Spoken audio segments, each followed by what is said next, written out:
Hello. I'm gonna.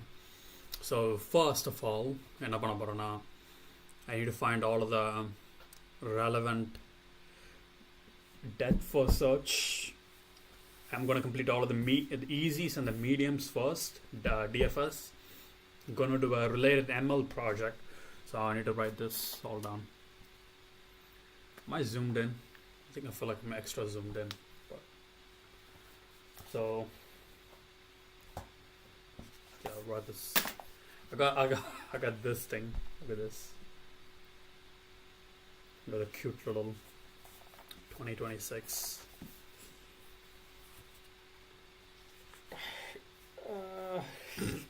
In case of an emergency. You see that? Is it flipped? It's not flipped.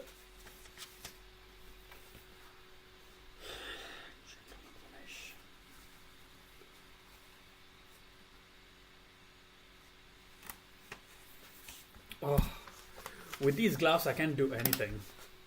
I literally need to.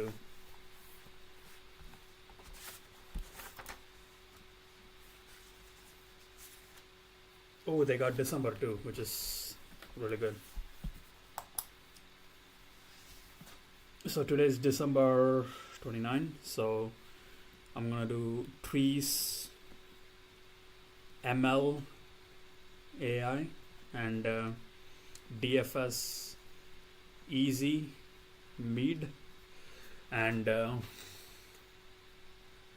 that's it. I think that's a really good start, and I'm gonna bounce around some of these ideas. Pause though. Gotta say pause.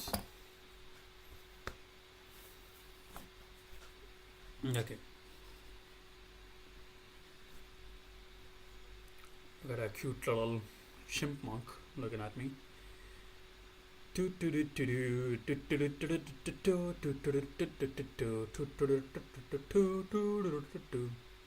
Okay, let's cut this all out.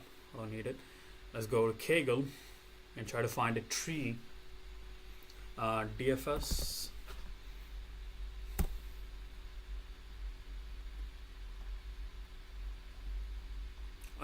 Let's actually.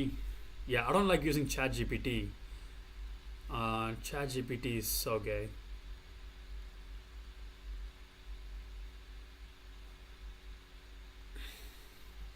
I'm gonna DeepSeek. So I need this is what I need. I need DFS type modeling in Kaggle. What kind of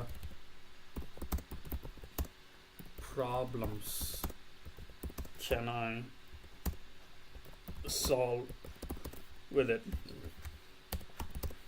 Don't do that.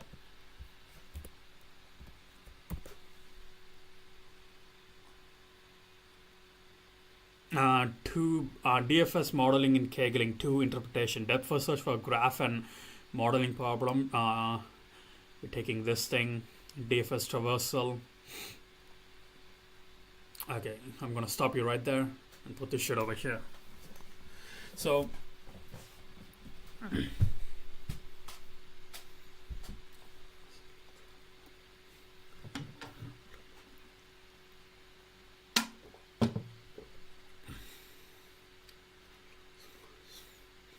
fraud detection network.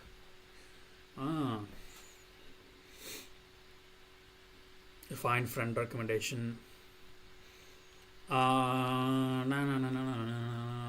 Feature engineering in DFS problem. Specific problem categories. Temporal hierarchical data. Cardinal categorical data. Real world application. Credit score. Multiple data source. Transaction application. Bro, I need to check.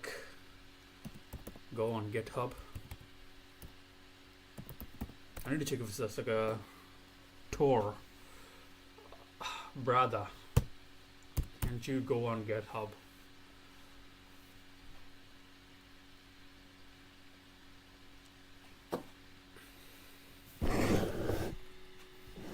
I need to to go search for Tor. Tor project. Why is it unofficial though? Can't you like get an official one?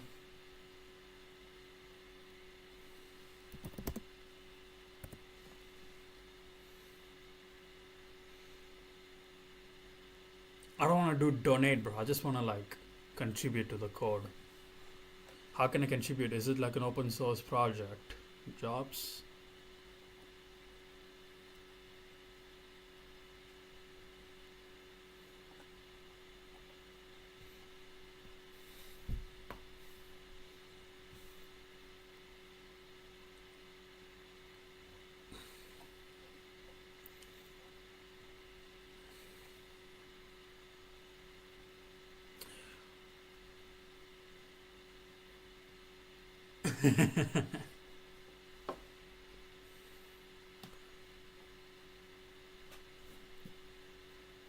It's yeah, it's a publicly traded company. Algorithmic for trading. Okay. Let me just solve a problem relating social network analysis, friend recommendation, and community detection. Yeah. I just wanna fuck you up, friend recommendation.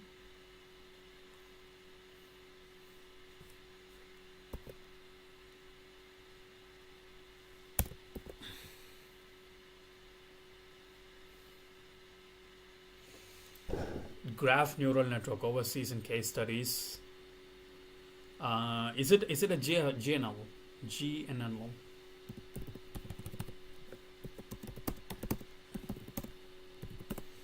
Graph neural network does. Oh yeah, graph neural network. Let's actually like solve a question with bro. You already. Why do you have to like log in every single time? It's annoying. It's actually annoying. Okay. Let's go. Let's go back. Go back 2 steps. Come back 4 steps. That's the mentality. I need to go trees. I need to go diameter of the binary tree. Is binary tree even used? I don't think it actually been used like that. Excellent question. Yes. Is primary GNN. Okay, let's look at GNN first before we dive deep into it.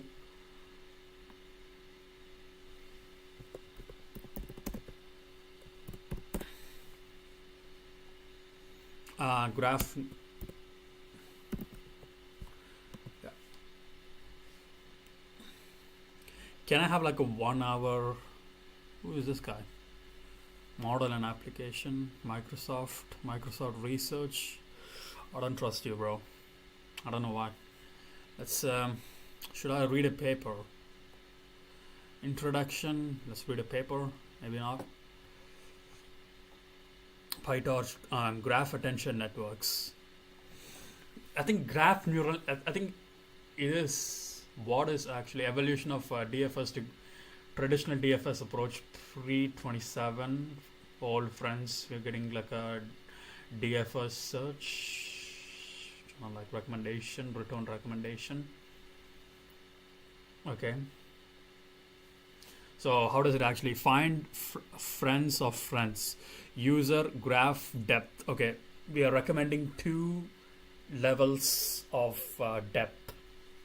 Friend of a friend, right? Or you could do.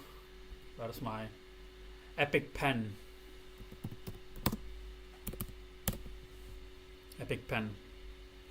If I don't have my Epic Pen, then my day is kind of ruined. So depth kind of means, let's say if you have a guy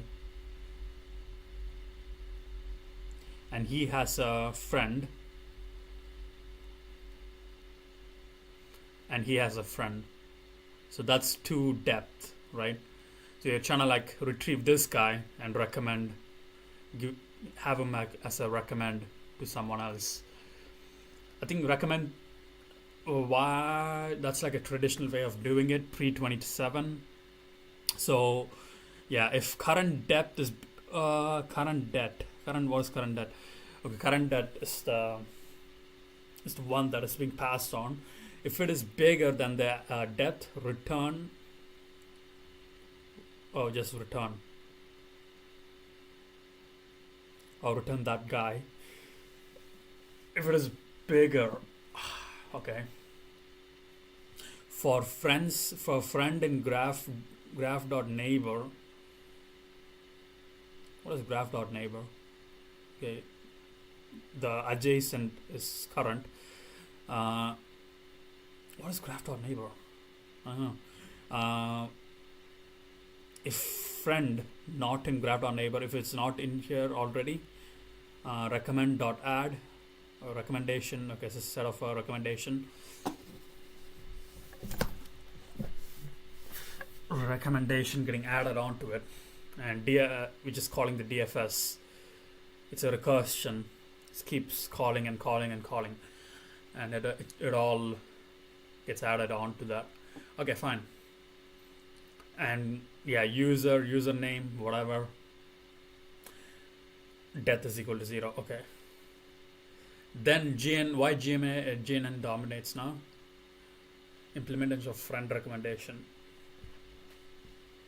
GNN, torch geometry, friend recommendation.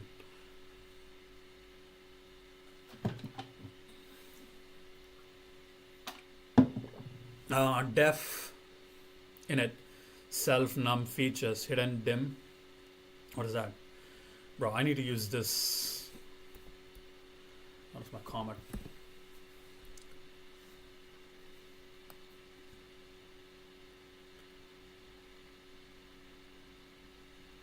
This is the real shit, bro. Everything else is kind of...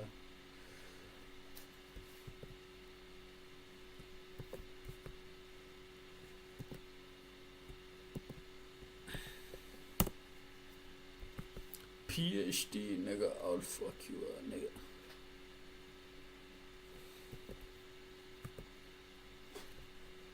Okay, cool. Let's continue with Google, bro. Just don't ask any questions, please.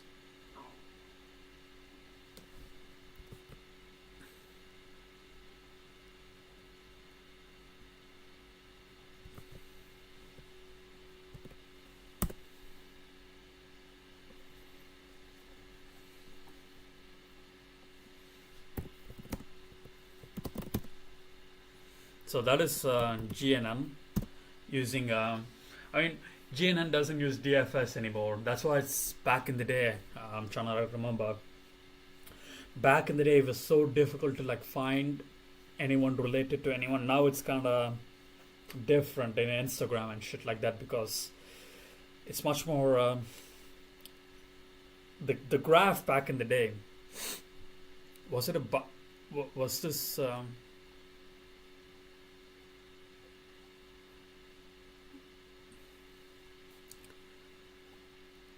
Yeah, that's now it's 4 years ago, bro. Nothing's the same. It's moving at a rapid fucking pace. You need to keep up with it like that. You cannot like brother. Just who is this lovely woman? I don't think this lovely woman has any idea. I need to mansplain to her. I know you're like pretty smart, little my lady, but I think you're kind of dumb. Demystifying graph convolutional neural networks. I don't think I need to. I think I'm just born different. Okay, let's watch this. Introduce graph neural networks, which is an amazing model that lets us work with one of the most versatile data structures out there. You guessed it, with graphs. So what exactly is a graph? Well, for those of you that are not so familiar with this concept, it's basically a collection of entities called nodes or vertices, and the connection between them called edges. Look at this simple graph. Each blue circle is a node, and these red lines connecting them are the edges. We can store information in both nodes and edges, and we can have global attributes that can describe the entire graph. To put it simply, graphs are literally all around us. Take a look at images. We can think of each pixel as a node connected to its neighbors, or molecules where atoms are nodes and chemical bonds are edges. And of course, social networks, where people are nodes and their friendships are the connections. When working with graphs in machine learning, we typically want to solve one of three prediction tasks. First is the graph level prediction, where we predict properties of the entire graph, like asking, is this molecule toxic? Second is the node level prediction, where you classify individual nodes, like determining which users belong to which community in a social network. And third is the edge level prediction, where you predict connections between nodes. In several of landmark AI papers, among the most cited, deep link. Nah, nigga, I'm just for GNN, nigga. Like suggesting new friendships. But graph neural networks also come with some unique challenges. For instance,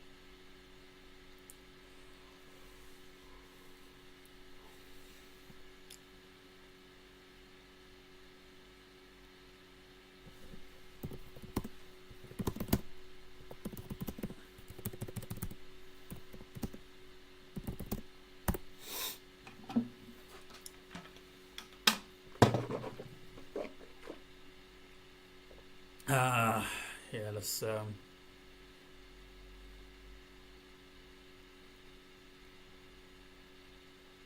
Bro, not my account. Sign out.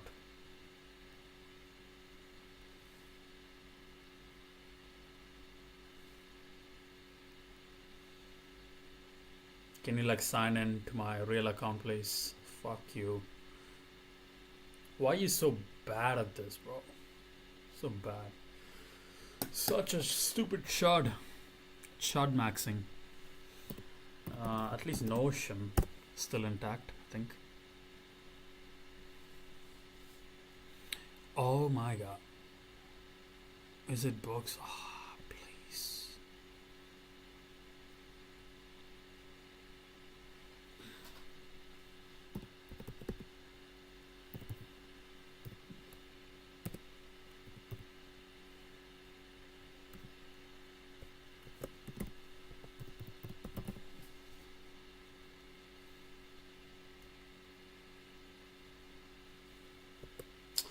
Bro.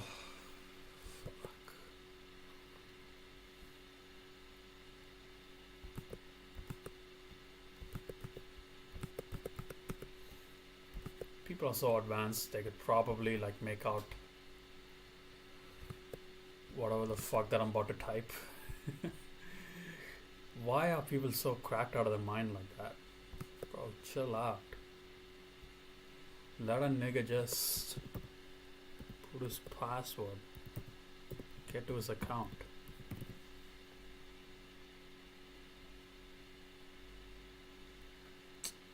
Wrong password.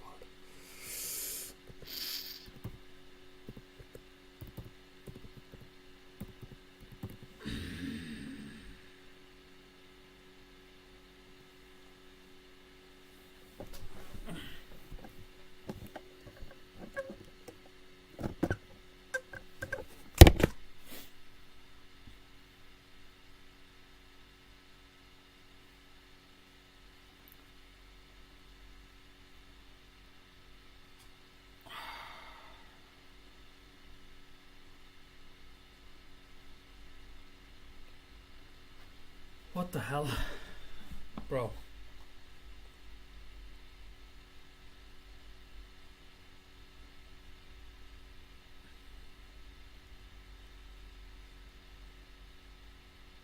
Thank you. Yes. Fully like done. I like comment because it's a really good holy shit.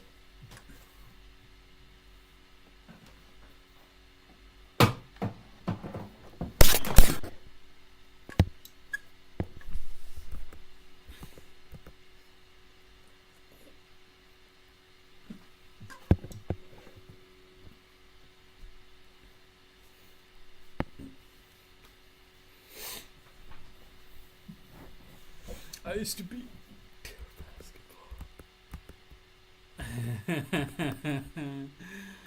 I would whoop your ass. Okay, my legs. BST, breadth first. Insert iterative DFS. So we do have like a pattern where BFS doesn't iterate. It doesn't like iterate, but DFS does. But with the BFS, is BFS?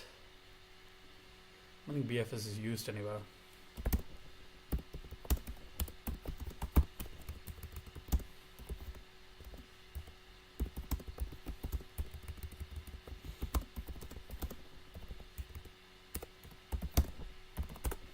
I think it is used somewhere, but let's look at it.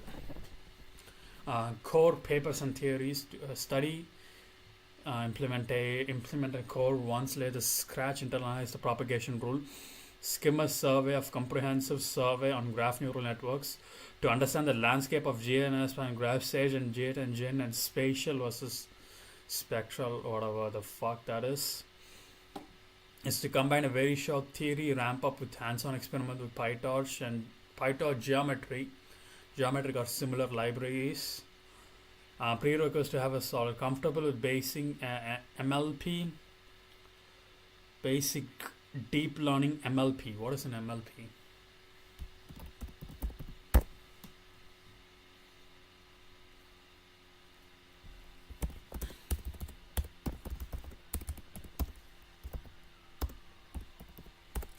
Multi-language processing or whatever, multi-layer Presbytron. What the fuck does that mean, bro? What that mean, nigga? Okay, multi-layer, okay.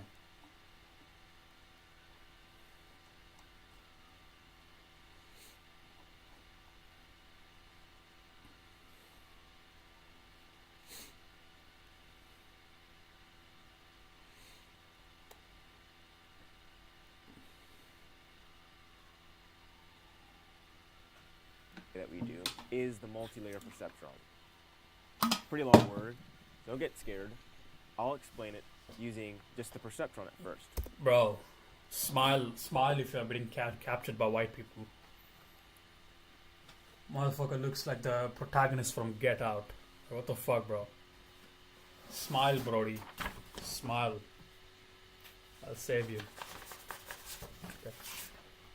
Bum, bum, bum, bum, bum. Nah, this one's there. I'll take this one. Yeah. The perceptron is heavily inspired by our own brain's most basic unit of thinking, which is the neuron. Neuron looks something like this. It has a nucleus. It takes in inputs from other neurons, and it gives out input.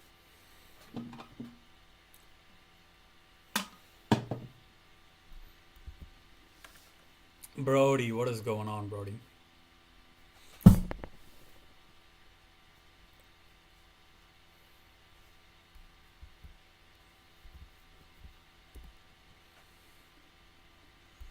Why you stuck, bro? You stuck. It gives out outputs to other neurons. So this forms the output, and this forms the inputs. Neurons don't like to be alone and like to be densely connected in big groups. The neurons that are responsible for your eyes and your ability to recognize colors and objects and images in depth are a neural network that are formed of about 140 million neurons, all working together in concert to get you the images and things that you see. Yep. In the same way, a perceptron is formed of three basic components. There's the function, which is the thinking part of the perceptron. There's the inputs that come in from other perceptrons. And just like the neuron, there's also a set of outputs that go out from the perceptron. You won't be able to find a perceptron, it's just a concept, but the way that the perceptron is organized is also very similar to the way that our neurons are physically organized. Perceptrons are organized in layers. And this is where the multi-layer part of multi-layer perceptron comes in. They're all connected, and they all feed off of each other's inputs and outputs. So this is just a basic concept behind the multi-layer perceptron. You're probably wondering how we get computers to think and how we get multi-layer perceptrons to learn. Well, there's three basic parts of learning. First of all is you make an educated guess. For example, when you were learning four-legged animals, you would have seen a bear, and you might have called it a dog. Why would you call it a dog? Why would you guess a dog? Well, dogs have 4 legs and a tail, and this particular bear has 4 legs and a tail. Well, you were wrong, so what you have to do now is the second step of learning, which is to change. So you change your mind about what the difference between a dog and a bear. But what about the next time when there's a horse? Neither of those answers really work. So what needs to happen is you need to repeat this process. Iterate. This is basically the same way that scientists are able to train multilayer perceptrons. First of all, the multilayer perceptron Propaganda. gives, based on Don't the function, believe it. based on the inputs, it gives out an output. Very often that output is wrong, and sometimes it's right, but based on that feedback, it has to change. The changing process is something called backpropagation. Long word, I know. But very simply, it just means that the multilayer perceptron has to go back through its layers and improve itself all the way down to the input so that the next output is better. Speaking of the next output, the process of repeating is called an epoch. Every epoch that a multilayer perceptron goes through brings it closer. Epoch is just iteration. I hope this has helped. Iterating on the mistakes or the backpropagation. Backpropagation is just change that's been done. Okay, cool. Thanks so much. If you like this video and want Okay, I know what MLP is. MLP is, what is it called? Multi-layer purpose, or whatever that means.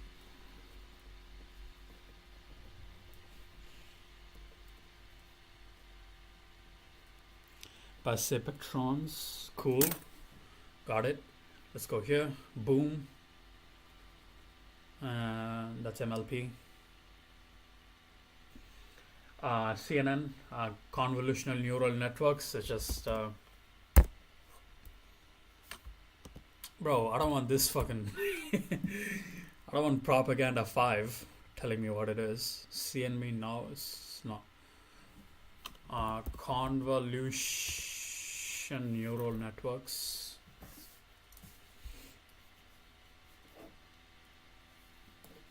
Convolution neural networks. Let's look.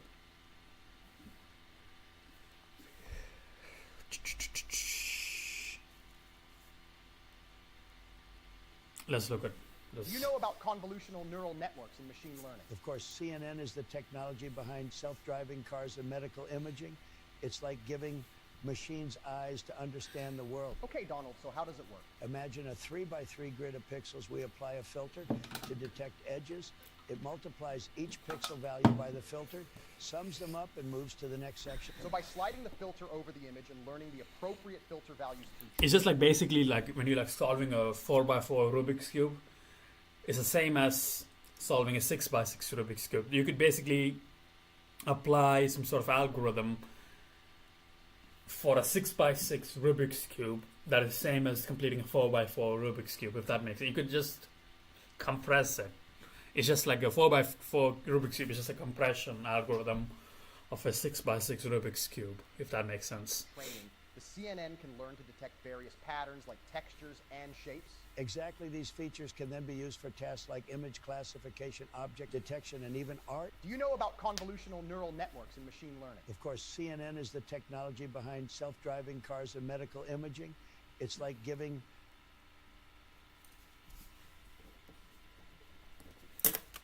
Yeah, I've worked, I did like a little project there.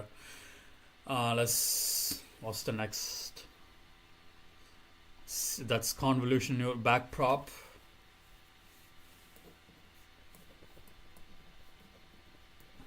Backprop is kind of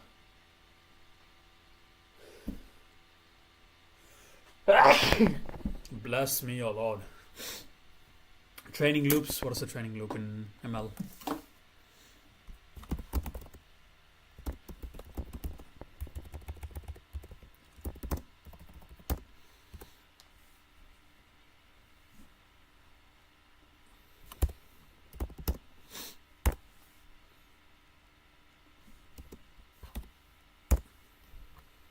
It's just like the fuck, human feedback reinforce.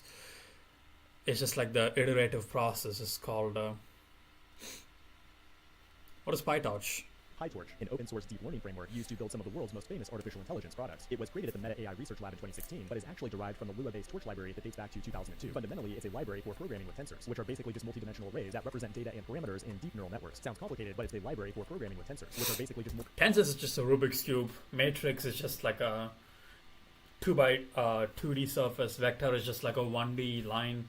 Scalar is just like a parameters in deep neural point. networks. Sounds complicated, but its focus on usability will have you training machine learning models with just a few lines of Python. In addition, it facilitates high-performance parallel computing on a GPU thanks to NVIDIA's CUDA platform. Developers love prototyping with it because it supports a dynamic computation graph, allowing models to be optimized at runtime. It does this by constructing a directed acyclic graph consisting of functions that keeps track of all the executed operations on the tensors, allowing you to change the shape, size, and operations after every iteration if needed. PyTorch has been used to train models for computer vision AI like Tesla Autopilot, image generators like Stable Diffusion, and speech recognition models like OpenAI Whisper, just to name a few. To get started, install PyTorch and optionally CUDA if you want to accelerate computing on your GPU. Now import it into a Python file or notebook. Like I mentioned, a tensor is similar to a multidimensional array. Create a 2D array or matrix with Python, then use Torch to convert it into a tensor. Now we can run all kinds of computations on it, like we might convert all these integers into random floating points. We can also perform linear algebra by taking multiple tensors and multiplying them together. What you came here to do though is build a deep neural network, like an image classifier. To handle that, we can define a new class that inherits from the neural network module class. Inside the constructor, we can build it out layer by layer. The flattened layer will take a multidimensional input, like an image, and convert it to one dimension. From there, sequential is used to create a container of layers that the data will flow through. Each layer has multiple nodes, where each node is like its own mini statistical model. As each data point flows through it, it'll try to guess the output and gradually update a mapping of weights to determine the importance of a given variable. Linear is a fully connected layer that takes the flattened 28 by 28 image and transforms it to an output of 512. This layer is followed by a non-linear activation function. When activated, it means that feature might be important and outputs the node, otherwise it just outputs 0. And finally, we finish with a fully connected layer that outputs the 10 labels the model is trying to predict. With these pieces in place, the next step is to define a forward method that describes the flow of data, and now instantiate the model to a GPU and pass it some input data. This will automatically call its forward method for training and prediction. Congratulations, you just built a neural network. This has been PyTorch in 100 seconds. Thanks for watching, and I will see you in the next one. Okay, that is PyTorch. I might have to like use it. Familiarity with graphs, adjacent, and matrix basic graph algorithm. I know that. Nodes and edges features. Okay, we know that. Conceptual foundation. Read the gentle. What the fuck?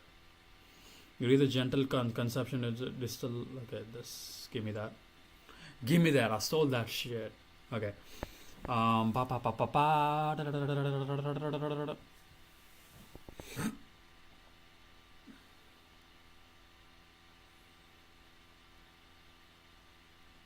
Walk through a notebook style tutorial, like see how the nodes and edges graph level to map each code. The fuck does that mean, bro? Core paper and theory study. This nigga.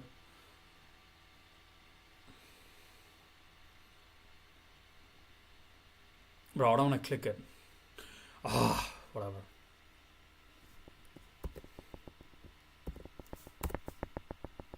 You can go back. You can go back to yapping. Hey there. In this Hey there. Talk like a true fag.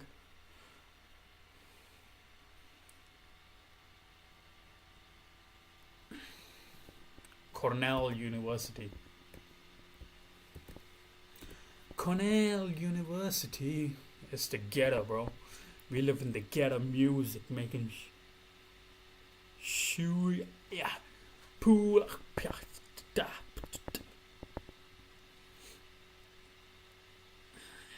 hands-on implementation. Okay, whatever. Let's look at this one. Graph neural network tutorial for deep learning SEO. Okay, this. Who the fuck are you, bro? Who's watching this? Me. It's crazy, innit? Like, it's like so monumentally important, apparently, but no one's doing it except me. Understand the message passing through screens like a PyTorch geometric. Use efficient graph representation and paralleling mini batching graphs. Okay. Graph convolution network. Okay, this guy and this guy, this guy, this guy. Don't do that.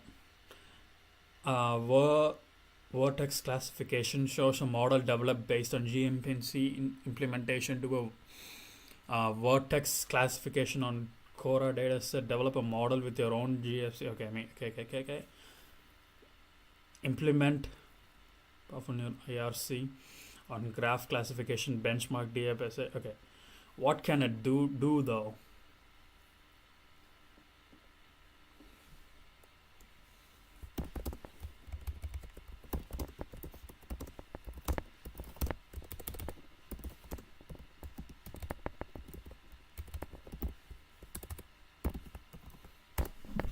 let's check this.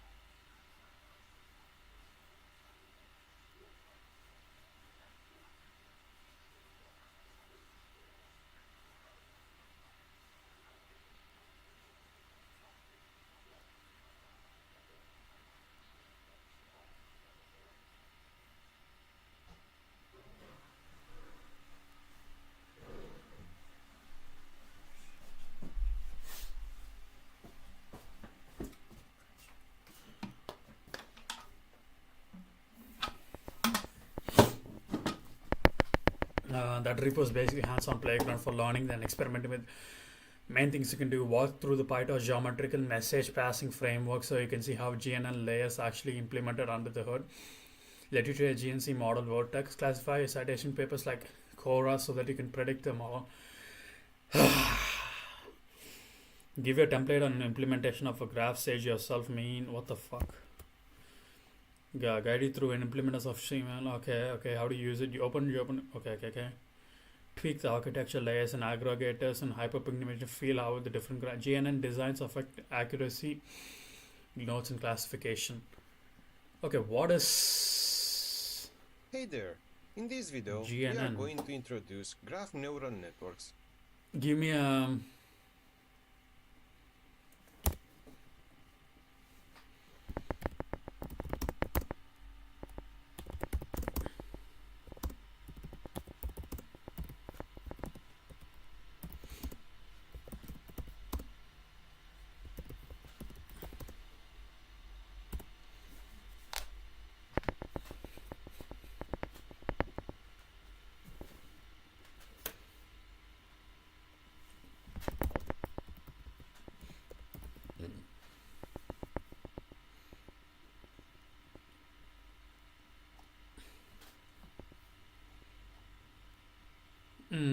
small Cora like data set simplified random data in real case. Okay, NP random randit expected solution structure.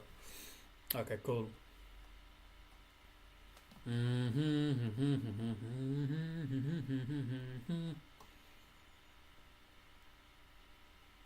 like this thing. ChatGPT.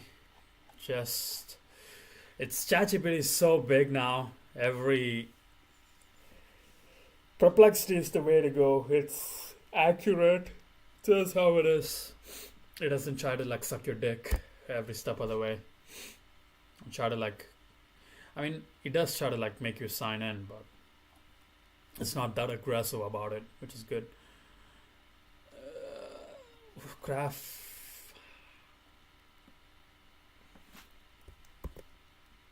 The important thing is all of the real meaningful like videos should be in the current couple of... There's no point like watching a video that's 4 years old. It just doesn't. It should be somewhere close to you. That's MLP. That's really important because you always have to have a mental map on where the ideas like come from and whatnot. The engineering, bro, it's fun.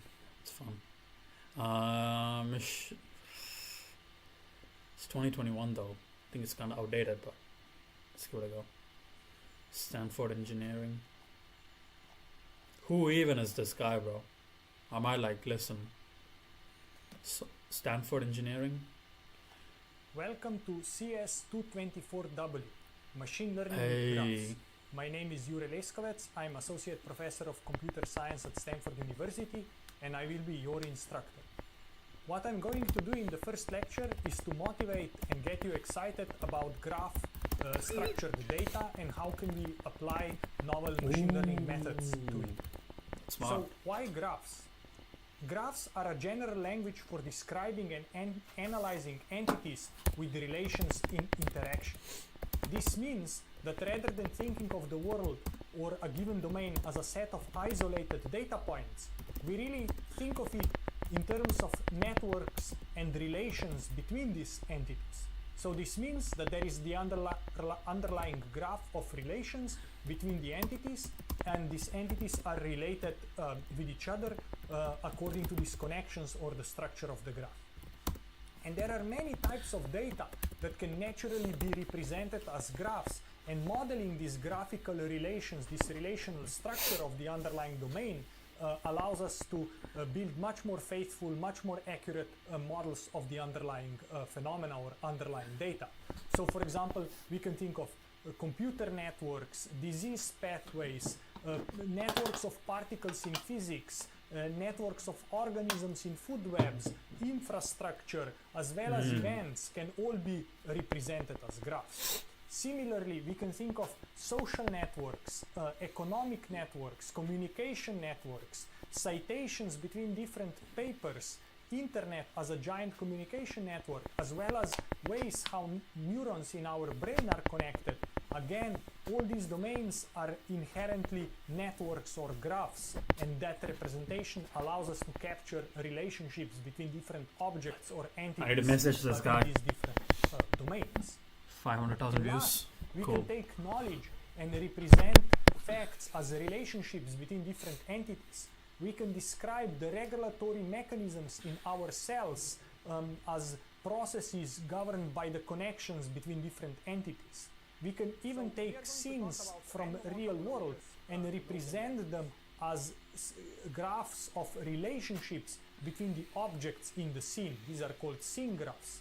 We can take computer code, software, and represent it as a graph of, let's say, calls between different functions, or as a structure of the code captured by the abstract syntax tree. We can also naturally take molecules, which are composed of nodes of atoms and bonds, as a set of graphs where we represent atoms as nodes and their bonds as edges between them. And of course, in computer graphics, we can take three-dimensional shapes and represent them as graphs. So in all these domains, graphical structure is the important part that allows us to model the underlying domain, underlying phenomena in a faithful way. So the way we are going to think about graph relational data in this class is that there are essentially two big parts of data that can be represented as graphs. First are what is called natural graphs or networks, where underlying domains can naturally be represented as graphs. For example, social networks, society is a collection of 7 billion individuals and connections between them. Communications and transactions between electronic devices, phone calls, financial transactions, all naturally form graphs. In biomedicine, we have genes, proteins regulating biological processes, and we can represent interactions between these different biological entities with a graph. And as I mentioned, connections between neurons in our brains are essentially a network of connections. And if we want to model these domains, we represent them as networks. A second example of domains that also have relational structure, and we can use graphs to represent that relational structure. So for example, information and knowledge is many times organized and linked. Software can be represented as a graph. We can many times take data points and connect similar data points, and this will create a graph, a similarity network. And we can take other domains that have natural relational structure, like molecules, scene graphs, 3D shapes, as well as, in physics, we can take particle-based simulations to simulate how particles are related to each other through and represent this with a graph. So this means that there are many different domains, either as natural graphs or natural networks, as well as other domains that can naturally be modeled as graphs to capture their relational structure. And the main question for this class that we are going to address is to talk about how we take advantage of this relational structure to make better, more accurate predictions. And this is especially important because complex domains have rich relational structure, which can be represented with a graph. And by explicitly modeling these relationships, we will be able to achieve better performance, build more accurate models, make more accurate predictions. And this is especially interesting and important in the age of deep learning, where today's deep learning modern toolbox is specialized for simple data sets, is specialized for simple. Why? Sequences and grids. A sequence is like text or speech, has this linear structure, and there have been amazing tools developed to analyze this type of structure. Oh Images yeah, can obviously. size and have this spatial locality, so they can be represented as fixed size grids or fixed size tensors. And again, deep learning methodology has been very good at processing this type of fixed size images. However, graphs, networks are much harder to process because they are more complex. First, they have arbitrary size and complex topology, and there is also no spatial locality as in grids or as in text. In text, we know left and right. In grids, we have up and down, left and right. But in networks, there is no reference point. There is no notion of spatial locality. The second important thing is there is no reference point, there is no fixed node ordering that would allow us to do deep learning. And often these networks are dynamic and have multimodal features. So yeah, it's a lot of queue-based BFS instead of recursive stack DFS. Is it bidirectional? Is there any bidirection? Nah, probably.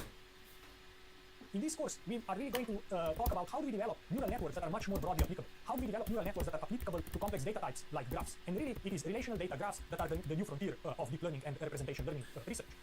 So intuitively, what we would like to do is we would like to build neural networks that on the input will take a graph, and on the output they will be able to make predictions. And these predictions can be at the level of individual nodes, can be at the level of pairs of nodes or links, or can be something much more complex like a brand new generated graph or a prediction of a property of a given molecule that can be represented as a graph on the input. And the question is, how do we design this neural network architecture that will allow us to do this end to end, meaning there will be no human feature engineering needed. So what I mean by that is that in traditional machine learning approaches, a lot of effort goes into designing proper features, proper ways to capture the structure of the data so that machine learning models can take advantage of it. So what we would like to do in this class, we will talk mostly about representation learning, where this feature engineering step is taken away. And basically, as soon as we have a graph data, we can automatically learn a good representation of the graph. Okay, we need to take the raw data, let's say like a bunch of BJJ moves or some shit like that. We need to like devise an algorithm and make it as a model. Makes sense. Based. This thing is based. Bro. Traditional. Bro, not a lot of people are watching this, which is exactly what I need. 47,000 people is not a lot of people. Citation networks. I'm actually like pretty rational, bro. 13. This is like, bro.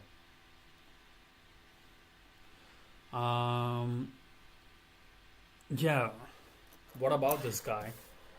Who is this guy, bro? Computer science PhD.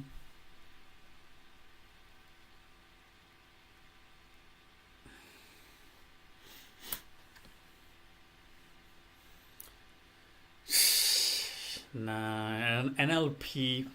Yeah, NLP has a lot of machine learning with graphs. That's the thing.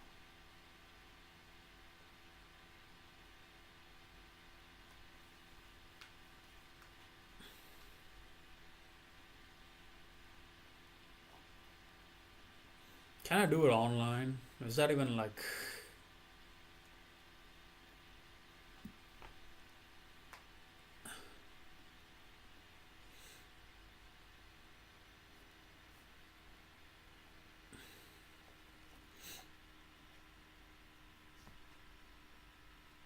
so that it can be used for downstream machine learning algorithms. So representation learning is about automatically extracting or learning features in the graph.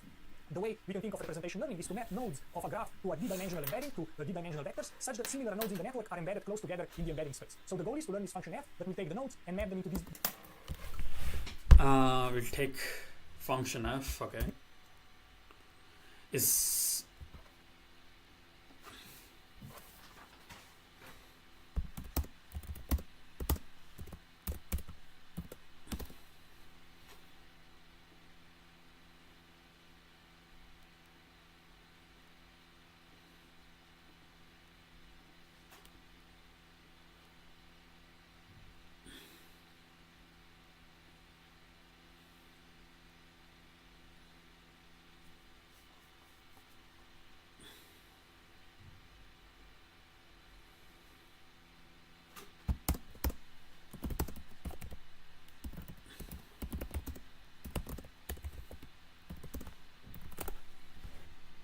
D-dimensional real valued vectors, where this vector we call is a representation or a feature representation or an embedding of a given node, an embedding of an entire graph, an embedding of a given link, and so on. So a big part of our class will be investigating and learning about latest representation learning, deep learning approaches that can be applied to graph structured data. And we are going to talk about many different topics in machine learning and representation learning for graph structured data. So first, we are going to talk about traditional methods for machine learning. So we have a traditional method, graphlets, graph kernels and whatnot. Methods for node embedding. What is a node embedding? Don't do that, please. For Christ's sake. What is...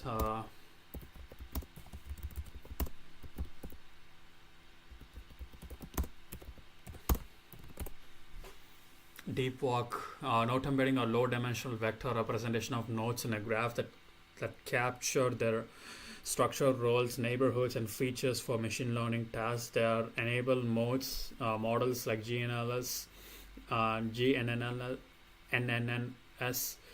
to perform predictions such as node classification or link prediction. Yeah, link prediction means what's like the next move of a certain system. Encoding relation information into dense vectors, key properties, embedding maps into each node U into vector this thing where D is small. Example, preservation graph, proximity, similar nodes, connected or similar in neighborhoods, have close vectors in embedding space. This allows arithmetic like this thing for neighbors. Computation is GNNS in context embedding like this thing, learned iteratively via message passing aggregate. For example, GNNS, graph convolutional network compute. What the fuck is this, bro? HU computes. So this is what it actually computes.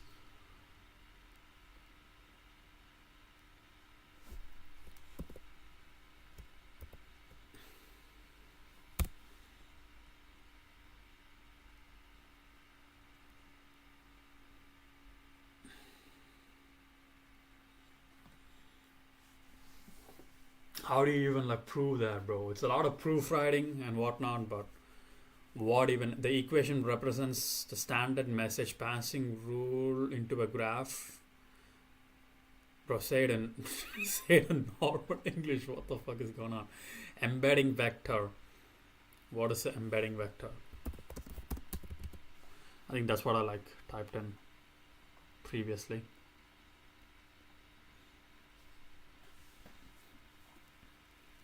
Node embedding. What is deep walk?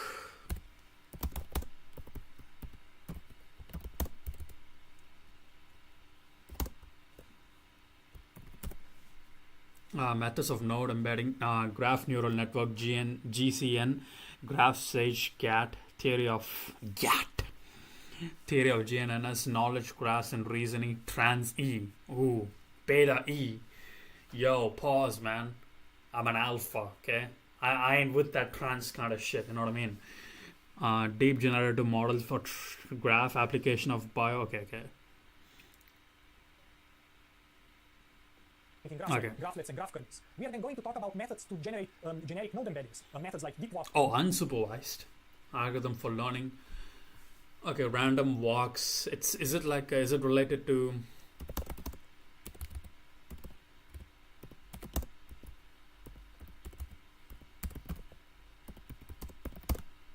I don't think it is.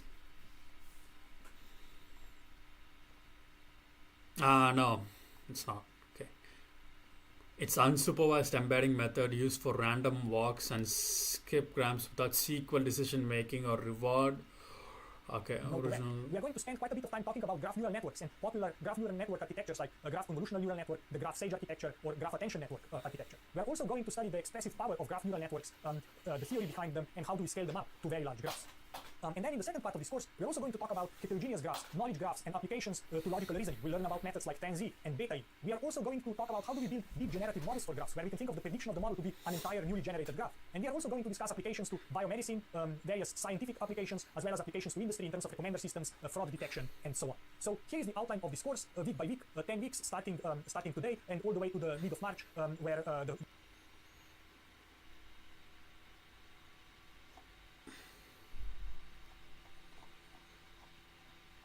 Bro, you got like how long?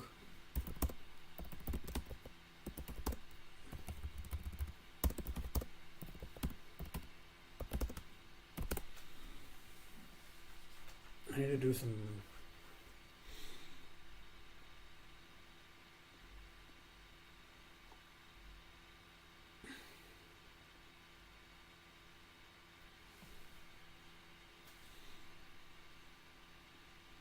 $20 hours more. Okay, fine. Welcome back to Stanford Q24W, machine learning with graphs. In this part of the lecture, I'm going to. Yeah, this is like the easy part. Easy part. Don't need it. Do I need? Is this technical?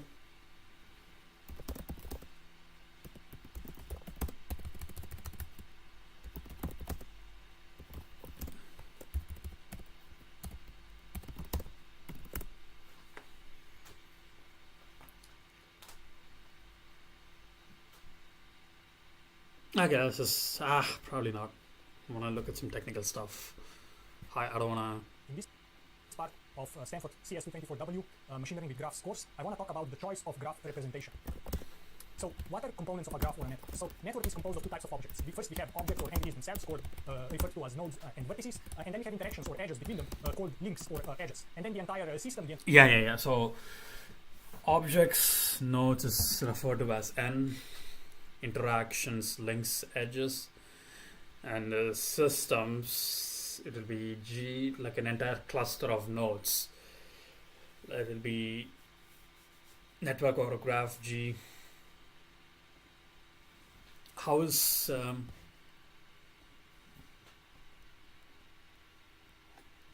it is similar to this one. Okay.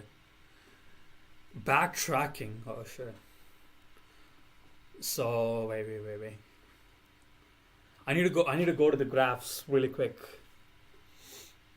But I need heap and priority queue. Yeah, it's this priority queue you used in this course.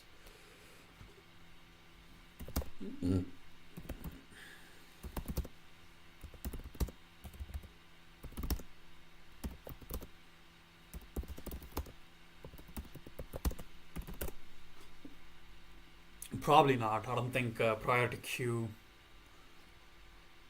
Yeah. Fuck. P slides down. Dijkstra algorithm. What the fuck is that? Sounds interesting. Dijkstra.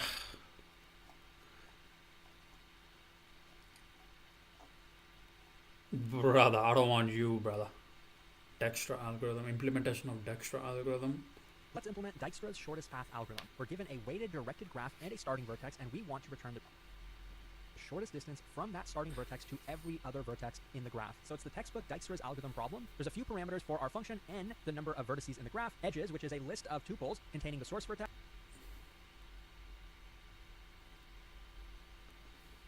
entire domain we then call a network or a graph. Usually for nodes we will use the letter capital N or capital V, and then for edges we are usually using the letter capital E, so that the graph G is then composed of a set of nodes N and a set of edges E.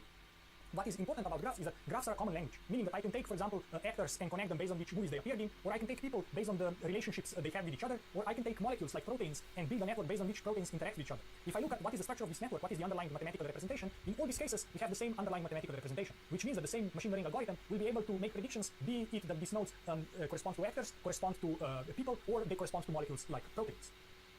Of course, choosing a proper graph representation is very important. So for example, if we have a set of people, we can connect individuals that work with each other and we will have a professional network. However, we can also take the same set of individuals and connect them based on sexual relationships, but then Bro, you don't know nothing about that. Come on, bro. creating a sexual network. Or for example, You know, guys, ladies, have you heard about CNN?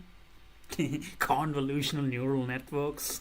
I actually work GNN. It's similar to that, but I work with graphs. Ladies, do you want to go home with me? Come on. we have a set of scientific papers, we can connect them based on citations, which paper cites which other paper. But for example, if we were to connect them based on whether they use the same word in the title, the quality of underlying network and the underlying representation might be much worse. So the choice of what the nodes are and what the links are is very important. So whenever we are given a data set, then we need to decide how are we going to design the underlying. Yeah, how are we gonna decide what is a node and what is an edge? In the case of Jujutsu, a node would be a position, right? The edge will be the transition from the position to a transition. What are we doing? What kind of grips we are using? What kind of head position? Whatever. And we're transitioning from a position to another position, from our submission and position could be used interchangeably, or we are using a passing move to a pinning move. The moves and transition will be the nodes and edges in a Jujutsu setting. Graph. Okay. What will be the objects of interest nodes and what will be the relationships between them, what will be the edges. And the choice of this proper network representation of a given domain or a given So problem. for example, a jab could be a node, and the edge no. A cluster of nodes would be like turtling, attacking from turtle, taking down with a double leg with a cage. That will be like a node. And for us to go from standing to here, the distance is too long. So we need boxing. We need a really strong node with boxing so that it connects really will determine easily. If you don't have that, we might need to do some Ryan Hall, Imanari role type use networks, bullshit, right? Just stay outside, circle like a scared little guy, just roll into the legs. In some cases, there will be a unique, unambiguous way to represent this problem, this domain, as a graph, while in other cases, this representation may by no means be unique. And the way we will assign links between the objects will determine the nature of the questions we will be able to study and the nature of the predictions we will be able to make. So to show you some examples of design choices we are faced with when creating graphs, I will now go through some concepts and different types of graphs that we can create from data. First, I will distinguish between directed and undirected graphs. Right? Undirected graphs have links that are undirected, meaning that they are useful for modeling symmetric or reciprocal relationships like collaboration, friendship, and interaction between proteins and so on. While directed relationships are captured by directed links, where every link has a direction, has a source, and has a destination denoted by an arrow. And examples of these types of links occurring in the real world would be phone calls, financial transactions, following on Twitter, where there is a source and there is a destination. The second type of graphs that we are going to then talk about is that as we have created undirected graphs, then we can talk about the notion of a node degree. And node degree is simply the number of edges adjacent to a given node. So for example, the node A in this example has degree 4. The average degree is simply the average over the degrees of all the nodes in the network. And if you work this out... So what is this? So N is the node. I need to write down... Do I want to do this course? Yeah, I want to do this. This is the course that I need to do.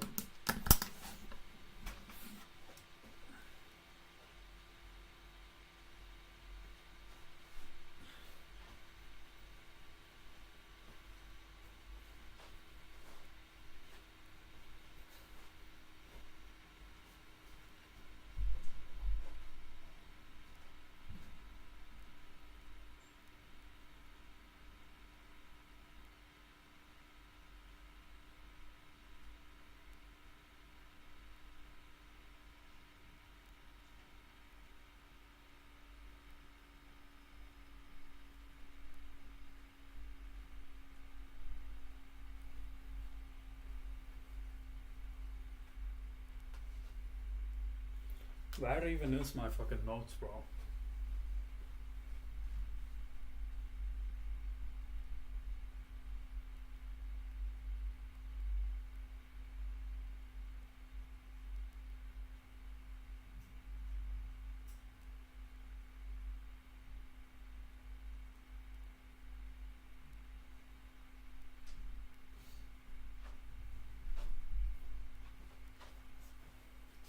It turns out to be twice number of edges divided by the number of nodes in the network. The reason there is this number 2 is because when we are computing the degrees of the nodes, each edge gets counted twice, right? Each endpoint of the edge gets counted once. Because the edge has 2 endpoints, every edge gets counted twice. This also means that having a self edge, a self loop, adds a degree of 2 to the node, not a degree of 1 to the node, because both endpoints attach to the same node. This is for undirected the nodes in the network. And okay, I need to do this.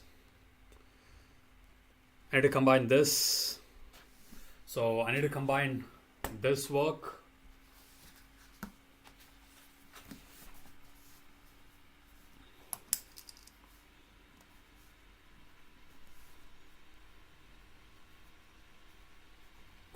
I need to combine this work with, let's actually look into, no. Let's actually look into, no, Tor, probably not.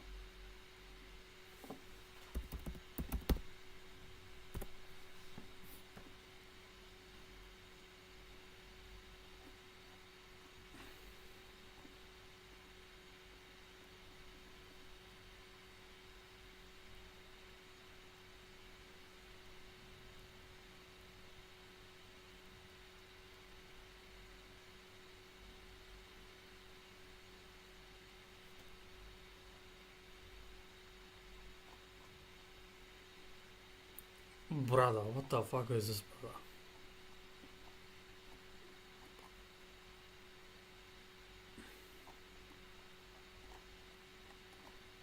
Bro.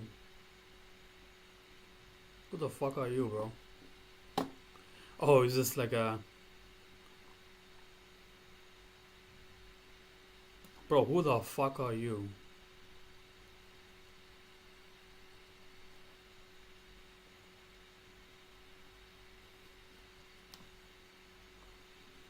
How do I get cracked like this? This is beyond cracked.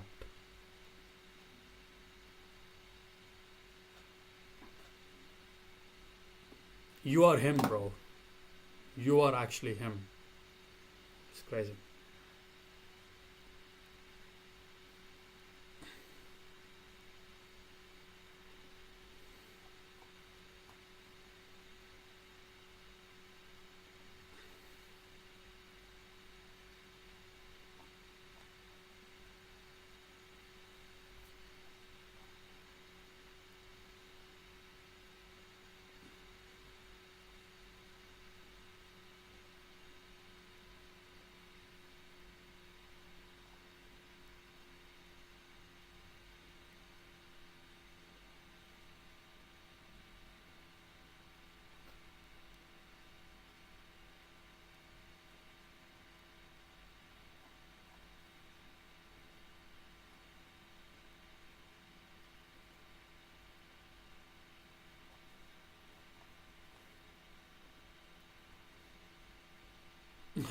Because he's a beta male.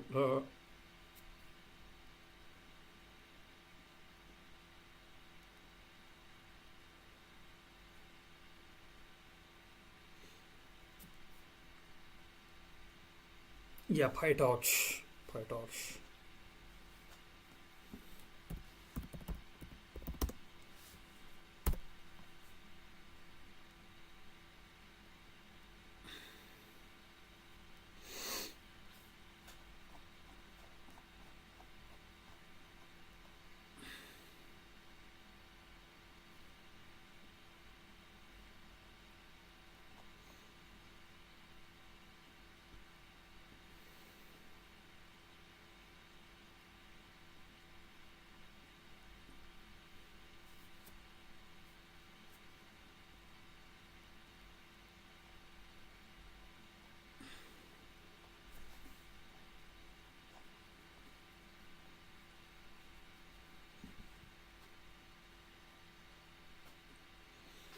That's what I need to do. Oh my god. Oh my god.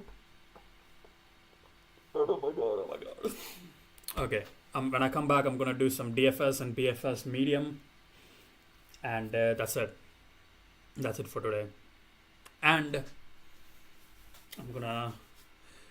That's my goal. I need to finish this thing. I think this is like a really good one for me to get my